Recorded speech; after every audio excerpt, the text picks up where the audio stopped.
Your brain decided what you were going to do before you knew you were going to do it. Not a fraction of a second before, not a reflex, up to 10 seconds before. And a team of neuroscientists at the Max Planck Institute proved it with a machine that could read your next decision while you believed you were completely free to make it. That should disturb you more than it probably does, because this doesn't apply to difficult choices. It doesn't apply to dramatic moments of crisis. It applies right now. It applies to the moment you decided to keep watching this video. It applies to what you're going to do the second this ends. And if the data is correct, and it has been replicated, contested, and replicated again, then the part of you that feels like it's choosing may not be the part that's actually doing anything. Think about how certain you feel when you make a decision. You feel the intention form somewhere inside you. You feel yourself reach for it. That sensation is so clear, so immediate, so undeniably yours that questioning it seems almost insulting. The experience of deciding is the most intimate thing your mind does. It is the place where you feel most like a person. What Benjamin Libet discovered in 1983 is that the feeling arrives after the decision has already been made. By the time you experience yourself choosing, your brain has been preparing that choice for hundreds of milliseconds. You are not making a decision. You are being informed of one. Here is how he proved it. Libet asked subjects to sit in front of a clock with a single dot moving around its face, fast enough to track, slow enough to read. The instruction was simple. Flex your wrist whenever you want to, and at the moment you first feel the urge to move, note exactly where the dot is on the clock. That's all. Just tell us when the intention arrived. At the same time, Electrodes measured the electrical activity in their brains. What he found was this.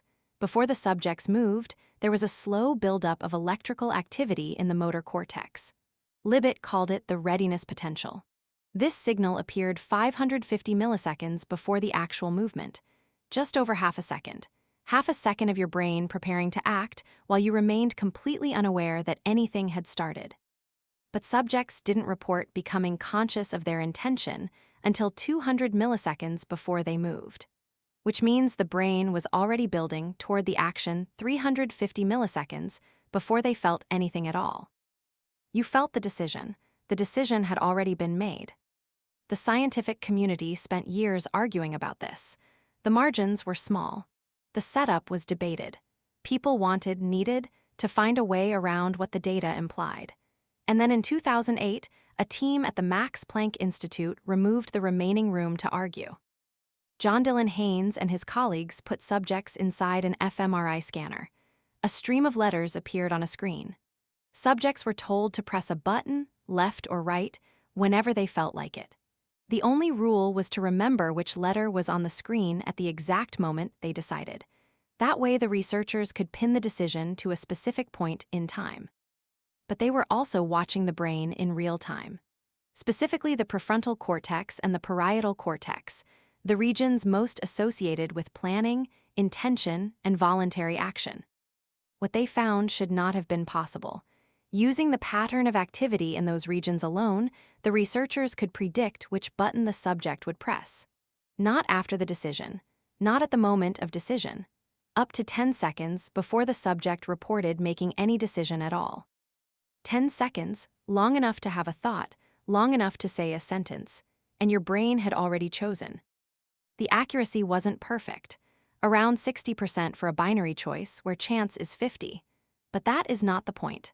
The point is that the information was there, encoded in neural activity, visible to the machine, a full 10 seconds before your consciousness arrived to claim it as yours. The brain was not responding to you. You were responding to the brain. But what nobody expected was what Libet himself said about this. He didn't give up on free will. Instead, he proposed something stranger. Yes, the brain initiates action before consciousness registers it, but there is a window, a narrow gap between the start of the readiness potential and the moment of movement where consciousness can still do something. Not initiate, only veto. Libet argued that what you call free will may not be the power to start something. It may only ever be the power to stop it. You are not the author of your intentions. You might be the editor. The version of you that feels like it's choosing is, at best, the part that decides whether to let the action through, not the part that generated it.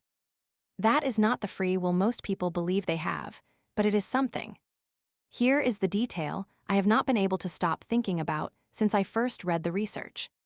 The subjects in Libet's experiment weren't making hard choices. They weren't deciding whether to quit their job or end a relationship. They were flexing a wrist. The simplest possible act of voluntary movement, a single flick of the hand at a moment entirely of their choosing, and the brain was already running ahead of them. If the unconscious precedes even that, what exactly doesn't it precede? Every choice you believe you made today was already underway before you registered it. The word you said when you meant to say something slightly different. The direction you turned without quite deciding to. The thing you reached for before you'd consciously decided you wanted it. The readiness potential was already building before you arrived at any of it. And the part of you reading this, the part that feels most like you, may consistently be the last to know what you're going to do next. Your brain is not something you have. It is something that is happening to you, and you are only ever catching up with it. Every glitch reveals the system. Think about the last time you did something that surprised even yourself. Something impulsive or sudden or completely out of character, something that felt like it came from nowhere. Tell me in the comments what it was, because now you have to ask a harder question. Did it surprise you because it came from nowhere or because you arrived late? If this changed how you think about thinking, you already know what to do.